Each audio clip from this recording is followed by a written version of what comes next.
Welcome to the Incident Management series. In this video, we'll explore the Security Operations Center, or SOC, and how dedicated teams use specialized tools to handle security incidents effectively. We'll cover team structure, monitoring tools, response strategies, and what happens after an incident occurs. A Security Operations Center is a centralized team and facility responsible for monitoring, detecting, analyzing, and responding to security incidents within an organization's infrastructure and systems. The core functions of a SOC include continuous monitoring of networks and systems, detecting potential threats and attacks, responding rapidly to incidents when they occur, and analyzing security events to understand what happened and how to prevent similar incidents in the future. A typical SOC consists of three key roles.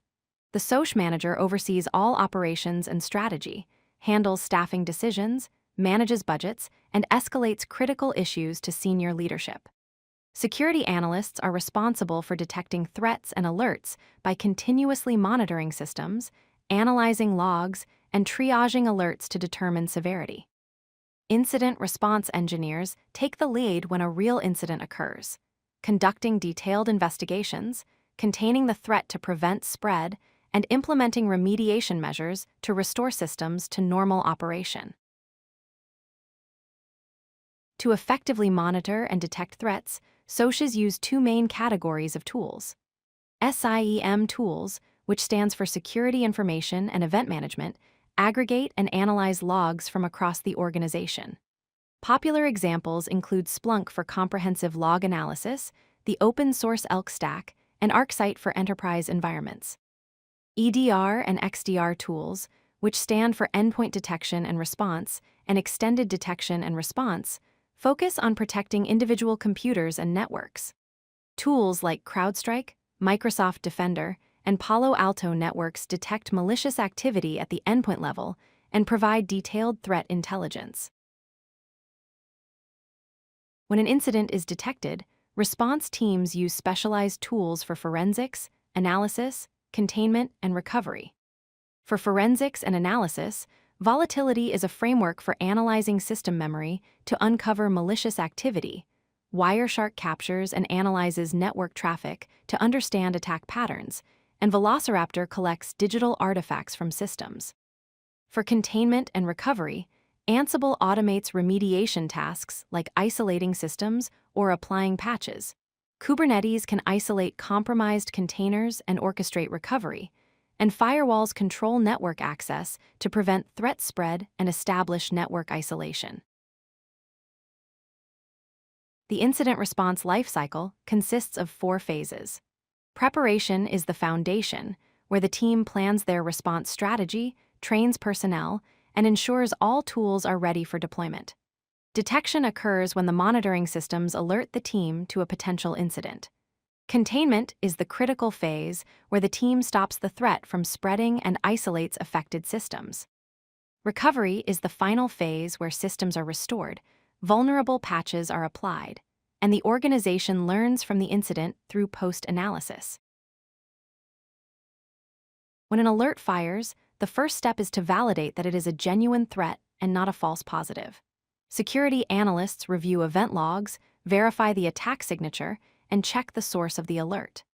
The second step is to assess severity by determining the business impact and urgency.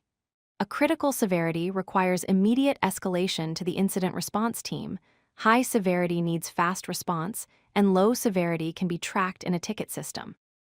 The final step is to escalate to the incident response engineer or close the ticket if it was a false alarm, with full documentation of the resolution. Containment actions focus on stopping the threat from spreading further. This includes isolating compromised systems from the network to prevent lateral movement, blocking malicious IP addresses and domain names to cut off attacker communication, killing malicious processes running on systems, and disabling compromised user accounts to prevent further access. Recovery actions restore normal operations by restoring systems from clean backups, applying security patches and updates to close vulnerabilities, resetting compromised credentials to lock out attackers, and enabling systems while maintaining close monitoring for any signs of residual threats. After an incident is resolved, the team conducts a post-mortem analysis. This includes creating a timeline of what happened, performing root cause analysis to understand how the attack succeeded, identifying what the team did well during the response, and determining areas for improvement. Key metrics are tracked to measure response effectiveness. Time to detect measures, how quickly the attack was discovered. Time to respond measures, how fast the response team engaged. Mean time to resolution is the total time from detection to full recovery.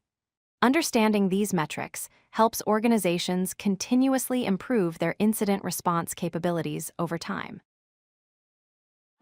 If you like this video, hit that like button and don't forget to subscribe.